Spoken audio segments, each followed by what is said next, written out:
You guys are not gonna like what I have to say about this game.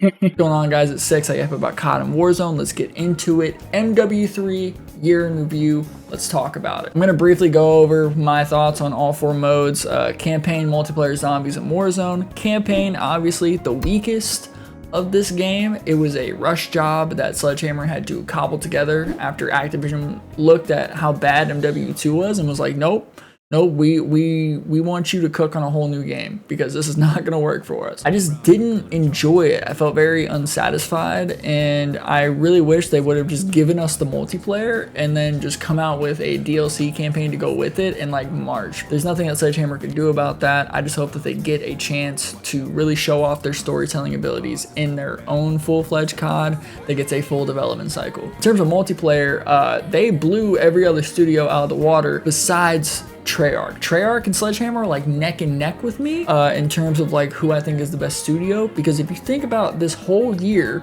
we've had so many, collab events. We've had Walking Dead, we've had Warhammer. All of them came with a camo. Every week there's a new aftermarket part being added. In terms of weapon balancing, there was pretty frequent changes that I can think of. Whenever something was broken, Sledgehammer would take it out. They even did spawn tuning.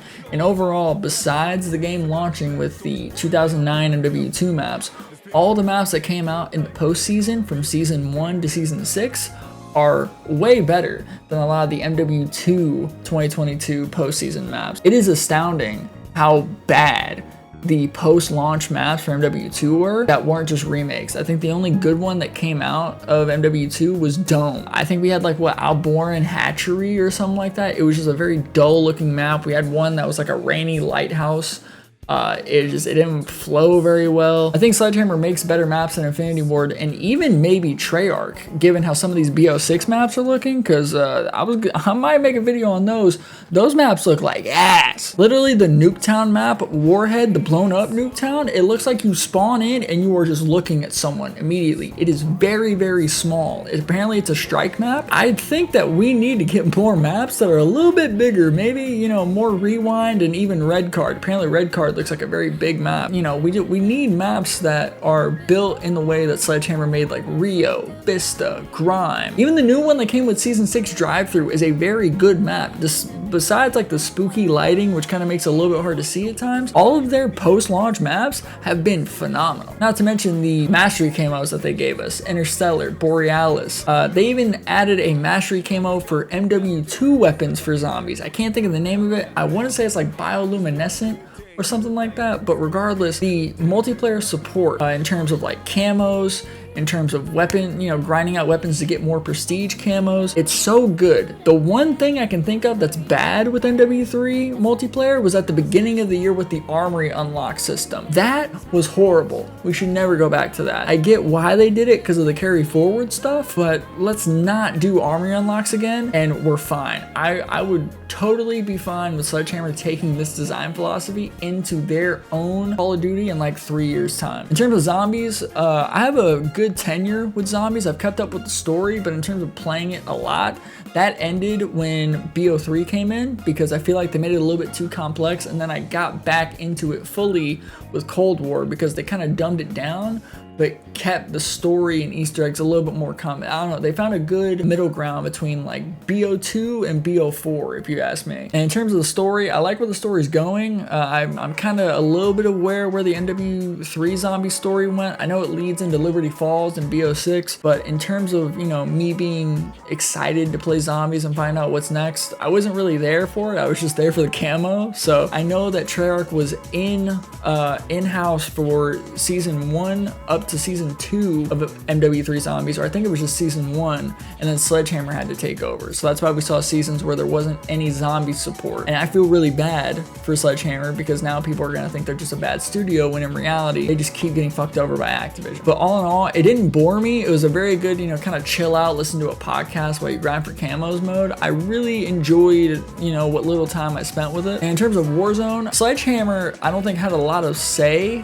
in what happened during the Warzone year. I think Raven was the main proprietor of the support, but Sledgehammer did work on all of the Season 6 Warzone stuff. The Purgatory mode, the Hellscape Zombie Royale, on Rebirth. They worked on that map, they worked on that mode, they worked on, I think, the camos and stuff like that, because Raven, they completely, you know, kind of took hands off for this season because they are building out things for BO6's integration with Warzone. They've also neutered the playlist as of time of recording. It is September 26th, and there are only 4 playlists besides the LTM modes of Purgatory and Zombie Royale. They are Resurgence quads and duos, and then Battle Royale quads and BR solos, as well as ranked, but that ends in like 24 days. I hated that they did this playlist change, but again, that wasn't Sledgehammer's doing, that was Raven's. So in terms of Warzone this year, far better than MW2's year of support. Holy shit. I think we're finally at a point where we can start kind of going back to how it was with Warzone 1, where we can be really excited for a lot of new changes, because a lot of these past 2 years have just been reverting the changes that Infinity Ward put in, because for some reason they saw an easy layup and they were like, nah, let me make a full court shot. Let me just fuck this whole system up. If I had to rank this COD in the past 5 years from, you know, MW19 to now, I would rank it just below Cold War at the number 2 spot. I think this game really saw that people were calling it a DLC and said, hold my beer. This game is a full-fledged product that deserves some respect put on their name, because Sledgehammer is now, you know, neck and neck with Treyarch in terms of the best studios for COD.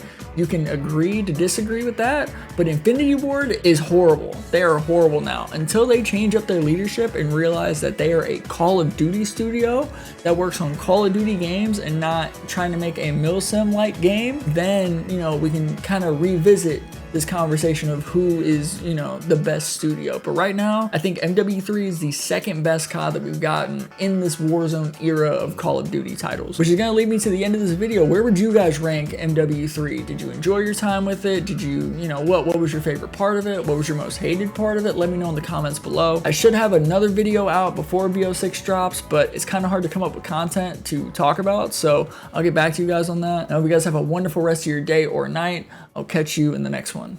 Peace.